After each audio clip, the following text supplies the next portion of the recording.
tidak bersumpah.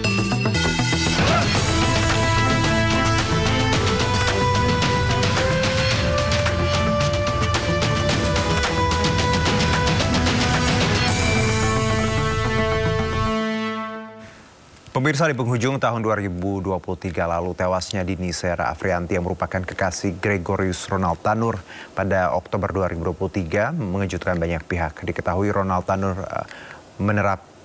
merupakan anak dari anggota DPR RI nonaktif Edward Tanur yang divonis 12 tahun penjara dalam kasus penganiayaan terhadap sang kekasih Dini Sera Afrianti hingga tewas. Namun nyatanya Ronald dibebaskan pada Juli 2024.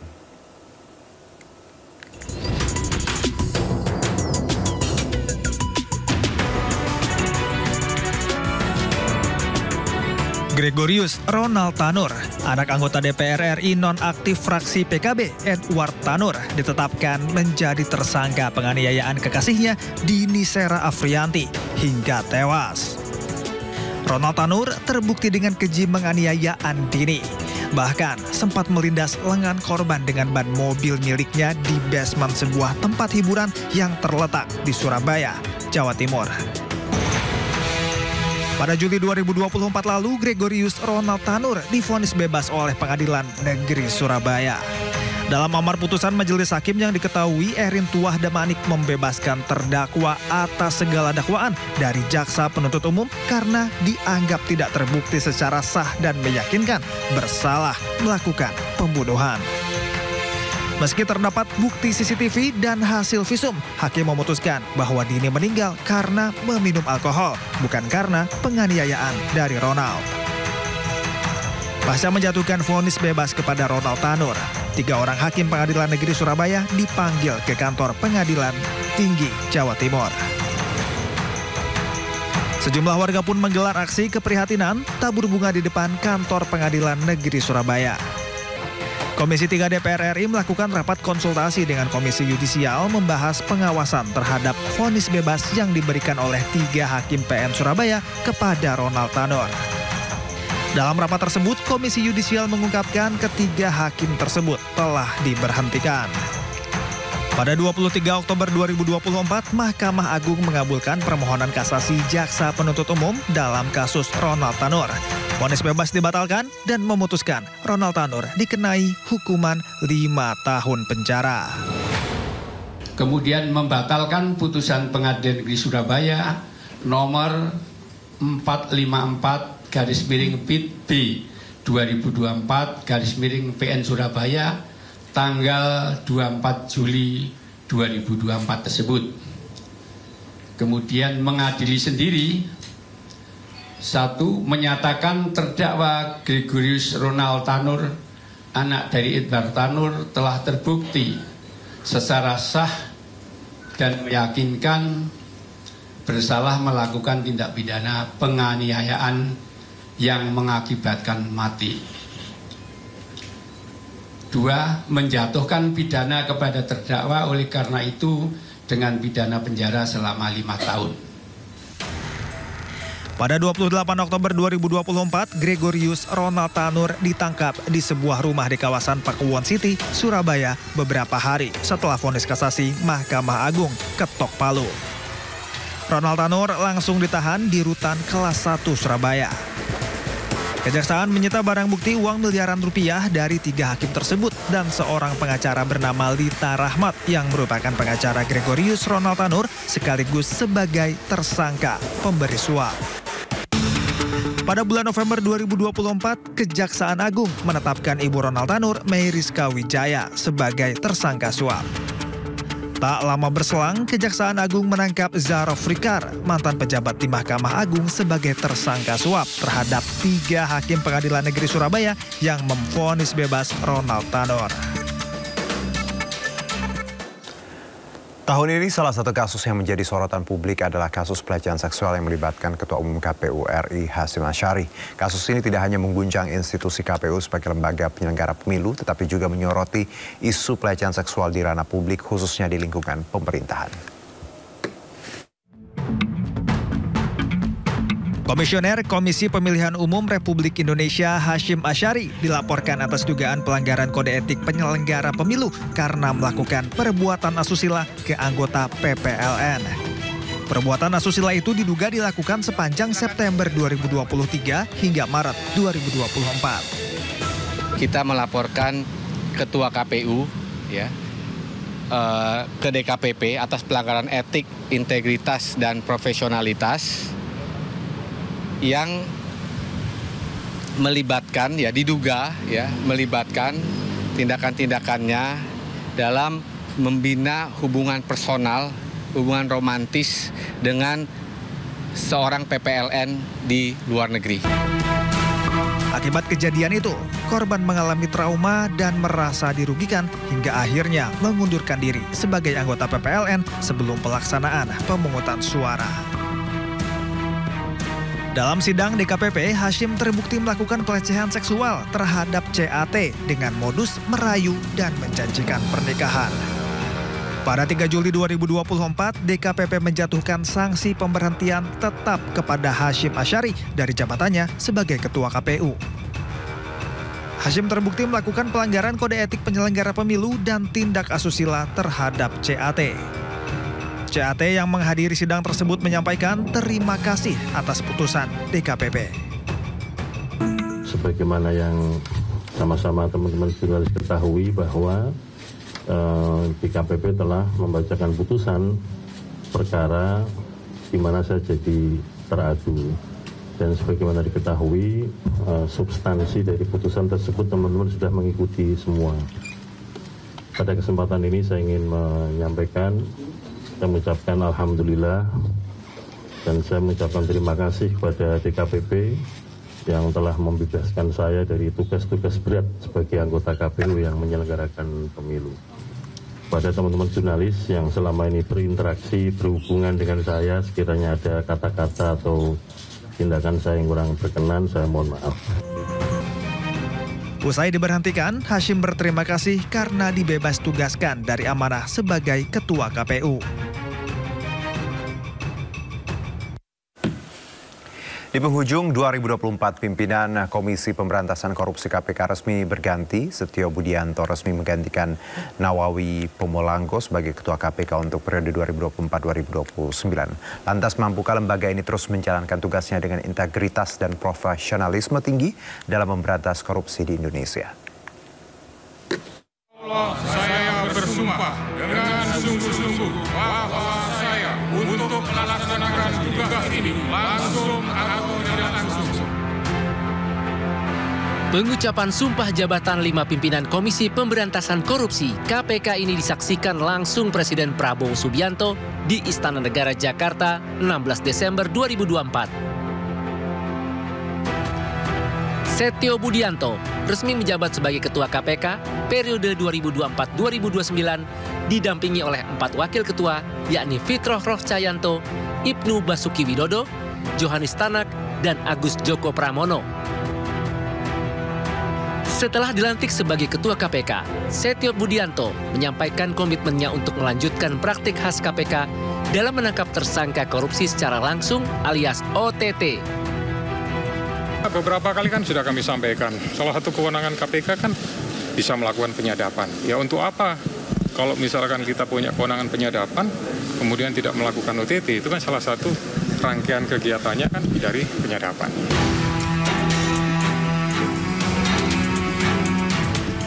Selain pimpinan KPK, Presiden juga melantik 5 Dewan Pengawas KPK. Kelimanya adalah Gus Rizal sebagai Ketua Dewas KPK, serta 4 Wakil Ketua Dewas KPK, yakni Beni Joshua Mamoto, Siska Mirawati, Sumpeno, dan Wisnu Baroto. Ketua Dewas KPK Gus Rizal menyampaikan komitmennya untuk memperbaiki aturan Dewas KPK agar lebih mengikat dan efektif dalam mengatasi pelanggaran etik pimpinan dan pegawai KPK. Pada prinsipnya saya ingin menjaga marwah KPK. Sebetulnya Dewas ini kan insan KPK juga. Satu bagian tidak terpisah dengan pimpinan KPK. Cuman bagian kami ada masalah tentang pengawasan kode etik terhadap pimpinan maupun insan KPK tersebut. Sebelumnya proses pemilihan pimpinan dan Dewan Pengawas KPK periode 2024-2029 dimulai dengan seleksi ketat yang melibatkan berbagai tahapan. 10 calon pimpinan KPK dipilih oleh Komisi 3 DPR RI melalui serangkaian uji kelayakan dan kepatutan atau fit and proper test. Proses yang berlangsung pada bulan November 2024 ini, para calon diuji mengenai integritas, visi, dan komitmen mereka dalam memberantas korupsi di Indonesia. Dengan dilantiknya pimpinan KPK yang baru, lantas mampukah lembaga ini terus menjalankan tugasnya dengan integritas dan profesionalisme tinggi dalam memberantas korupsi di Indonesia? Sepanjang 2024, pemberantasan korupsi menjadi salah satu aspek yang disorot masyarakat. Pasalnya sejumlah kasus korupsi turut melibatkan pejabat publik maupun pesohor. Dan berikut sejumlah kasus korupsi yang menjadi atensi publik sepanjang 2024.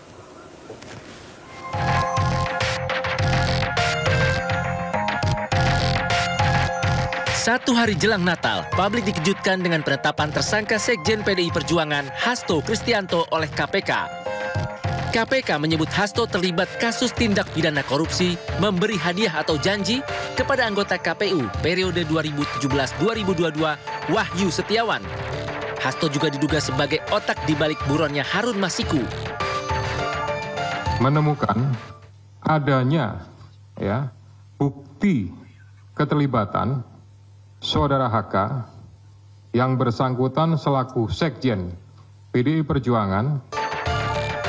Sementara itu, PDIP menyebut penetapan tersangka Sekjen PDIP Hasto Kristianto dalam kasus Harun Masiku merupakan politisasi hukum. Kami menduga memang kasus ini lebih terlihat seperti teror terhadap Sekjen DPP PDI Perjuangan. Dan keseluruhan proses ini sangat kental aroma politisasi hukum dan kriminalisasi. Tidak hanya Hasto, kasus Harun Masiku pun turut menyeret mantan Menteri Hukum dan HAM Yasona Lauli yang juga politikus PDI Perjuangan. KPK juga telah memeriksa Yasona sebagai saksi guna mendalami dokumen surat mengenai permohonan fatwa Mahkamah Agung serta terkait perlintasan Harun Masiku selama menjadi buron. Untuk proses penyidikan lebih lanjut, baik Hasto maupun Yasona kini sama-sama dicekal ke luar negeri. Kasus suap Harun Masiku menjadi salah satu episode panjang dalam sejarah hukum Indonesia. Mantan calon anggota legislatif dari PDI Perjuangan ini buron usai ditetapkan sebagai tersangka kasus suap terhadap Komisioner KPU Wahyu Setiawan pada 9 Januari 2020 silam. Pidana kepada terdakwa dengan pidana penjara selama 6 tahun dan 6 bulan dan denda sebesar 1 miliar rupiah.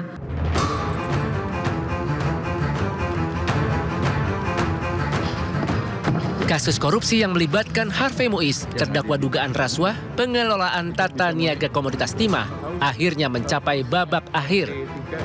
Senin 23 Desember 2024, Majelis Hakim Pengadilan Tindak Pidana Korupsi menjatuhkan vonis 6 tahun dan 6 bulan penjara, serta denda 1 miliar rupiah dan uang pengganti sebesar 210 miliar rupiah kepada suami artis Sandra Dewi itu. Hukuman ini lebih ringan dari tuntutan jaksa penuntut umum yang sebelumnya meminta agar Harvey dijatuhi pidana penjara selama 12 tahun. Kasus korupsi tata niaga komoditas timah telah menyita perhatian publik tanah air. Tak hanya melibatkan nama-nama yang dikenal sebagai public figure, namun yang mencengangkan adalah nilai korupsinya yang fantastis mencapai 300 triliun rupiah. Hingga kini Kejaksaan Agung telah menjerat 22 orang tersangka, termasuk Crazy Rich Helena Lim. Pada 13 Desember 2024, pengusaha yang juga dikenal sebagai Crazy Rich Surabaya, Budi Said dituntut 16 tahun penjara dan denda 1 miliar rupiah, subsidi 6 bulan kurungan dalam kasus dugaan rekayasa jual beli emas 1,1 ton. Budi juga dituntut membayar uang pengganti 1,1 triliun rupiah.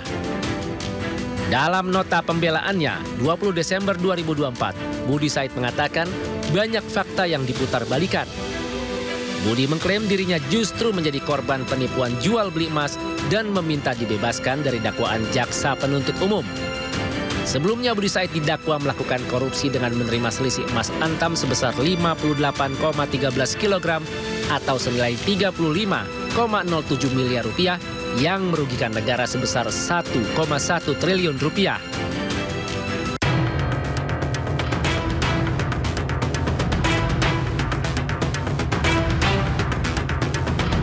Pada Oktober 2024, Kejaksaan Agung mengejutkan publik dengan menetapkan mantan Menteri Perdagangan Thomas Lembong sebagai tersangka.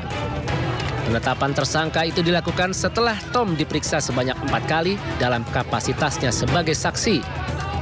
Diketahui, kasus ini bermula pada tahun 2015 ketika Thomas Lembong diduga memberikan izin impor gula kristal mentah sebanyak 105.000 ton kepada perusahaan swasta PT AP.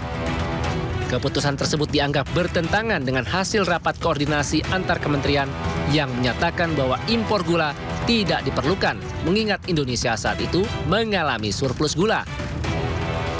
Yaitu tahun 2015 tersebut, Menteri Perdagangan, yaitu Saudara TTR, memberikan izin persetujuan impor gula kristal mentah sebanyak 105.000 yang bersangkutan. Beberapa hari setelah dijerat tersangka, pada 5 November 2024, tim penasehat hukum Tom yang dipimpin oleh Ari Yusuf Amir mengajukan gugatan pra-peradilan ke Pengadilan Negeri Jakarta Selatan.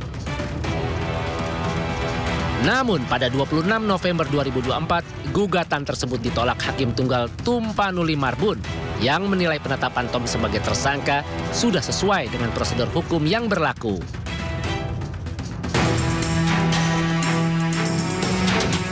Korupsi yang dilakukan oleh Syahrul Yassin Limpo juga tak kalah menyita perhatian publik karena dilakukan dengan metode yang mengejutkan. Betapa tidak, Syahrul Yassin Limpo terbukti melakukan pemerasan terhadap anak buahnya selama menjabat sebagai Menteri Pertanian. Ironisnya uang hasil pemerasan yang mencapai 44,6 miliar rupiah itu tidak hanya digunakan untuk keperluan pribadi, namun juga mengalir ke keluarga, mulai dari istri, anak, cucu, hingga biduan yang dekat dengan SYL.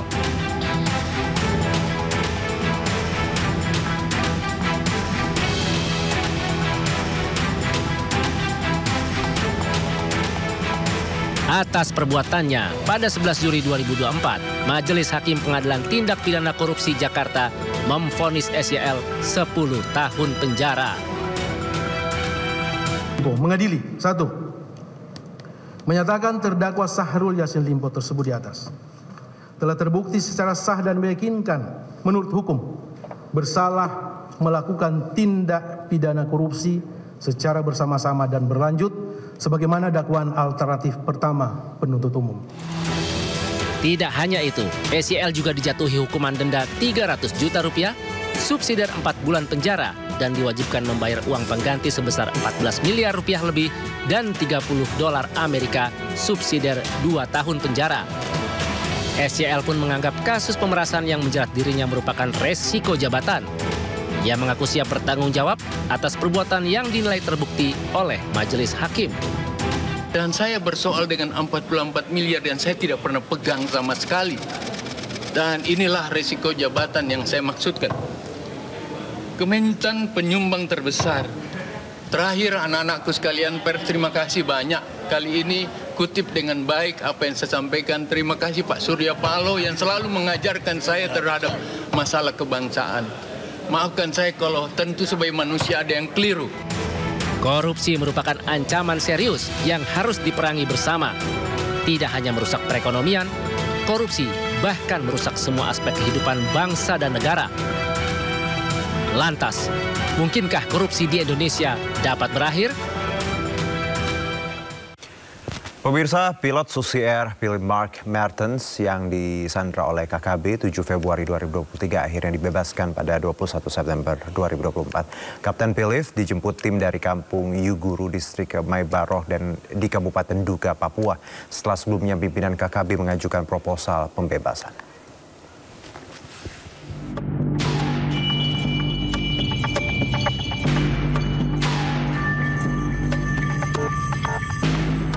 Philip Mark Martins, pilot Susi Air disandra oleh KKB pada tanggal 7 Februari 2023. Philip disandra selama 1 tahun 7 bulan dan dibebaskan tanggal 21 September 2024. Pilot Susi Air nomor registrasi PKBVY dibajak oleh KKB di Bandara Paro, Nduga, Papua. KKB minta pengakuan kemerdekaan Papua sebagai syarat pembebasan. Saat disandra, Philip sempat muncul dalam video di media sosial yang sempat meminta aparat gabungan TNI Polri tidak melakukan pemboman karena akan berdampak pada keselamatan dirinya dan masyarakat setempat. Susi Pujiastuti selaku pimpinan maskapai Susi Air marah kepada KKB yang menembaki tim Kopassus yang hendak mengevakuasi pilotnya. Jadi tim Kopassus itu bukan untuk menyerang KKB, untuk mengevakuasi kalau tim Karten sudah jadi negosiasi. Kenapa mereka tembakin pasukan yang mau evakuasi? Saya marah, Pak Phil. 25 Mei 2023, Philip Mark Martins menyebut KKB akan menembak dirinya jika tidak ada negosiasi dalam 2 bulan ke depan. Juli 2023, Kepala Operasi Damai Kartens memastikan kondisi pilot Susi Air hingga saat ini dalam keadaan sehat. Sementara ancaman pembunuhan pilot Susi Air yang disandra KKB hanyalah ancaman dari kelompok lain yang bukan bagian dari kelompok Egyanus Kogoya. Presiden saat itu, Joko Widodo menyoroti penanganan penyanderaan pilot Susi Air. Kita ini jangan dilihat diam loh ya. Kita ini sudah berupaya dengan amat sangat tetapi tidak bisa kita buka. Apa yang sudah kita upayakan, apa yang sudah kita kerjakan di lapangan. Tadi malam pun kita sudah rapat juga, nggak saya juga bisa sampaikan isinya apa dan upayanya apa, tapi pemerintah sudah berusaha keras untuk menyelesaikan persoalan itu dan masih dalam proses terus.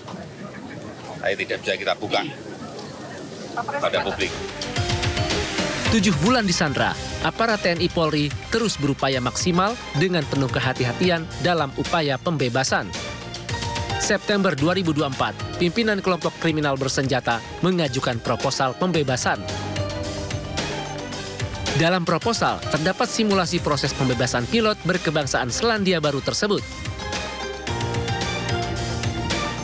Kapten Philip dijemput tim dari Kampung Yuguru, Distrik Maibarok, Kabupaten Nduga, Papua, dan langsung diterbangkan menuju Makobrimob di Timika. Dilakukan pemeriksaan mitigasi medis sekaligus kondisi psikologis pilot Philip. Kapten Philip didampingi 5 orang tim Satgas duduk bersama. Kapten Philip menahan air mata saat terhubung video call dengan istrinya.